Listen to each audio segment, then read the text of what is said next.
பூண்டு மிளகு சாதங்க. போன வாரம் ஃபுல்லா நீங்க என்கிட்ட கேட்டுட்டு இருந்தீங்களா, ஏன்க்கா வாய்ஸ் இப்படி டிஃப்ரெண்டா இருக்கு, கோல்டு இருக்கா, காஃப் இருக்கான்னு.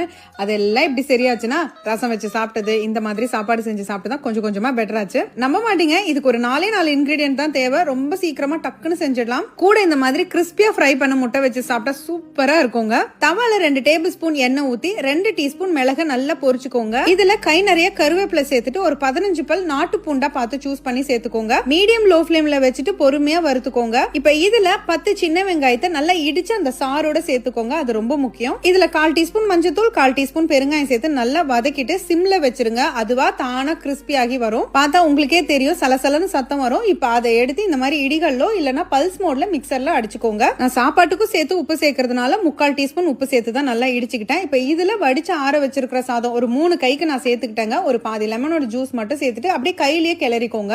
இது இந்த மாதிரி இன்ஸ்டன்டா அப்பப்ப செஞ்சு சாப்பிட்டுக்கலாங்க. கோல்டு காஃபுக்குலாம் இதுதான் கொஞ்சமாவது நாக்குக்கு நல்லா இருக்கும். பிளஸ் இது சாப்பிட்டு கொஞ்ச நேரத்துல இந்த மூக்கெல்லாம் பயங்கரமா அடைச்சிக்கிட்டு இருக்கு, மூச்சு விட முடியலன்னு வாயில காத்து விட்டுட்டு இருப்போம் இல்லையா, அதெல்லாம் கொஞ்சம் சரியாகும். அதே நேரத்துல ஃப்ளூவை ஃபைட் பண்றதுக்கு நம்மளுக்கு கொஞ்சம் ஸ்ட்ரென்த் வேணும். சோ அவிச்ச முட்டையோ இல்ல இந்த மாதிரி முட்டையை ஃப்ரை பண்ணி வச்சு சாப்பிடுங்க. காம்போவும் சூப்பரா இருக்கும். அப்படியே மறக்காம ஸ்டவோட சமைக்கும் போது கொஞ்சம் லவ்வோட சமைச்சிங்கன்னா சுமாரா இருக்கிற சமையல் கூட சூப்பரா இருக்கும்.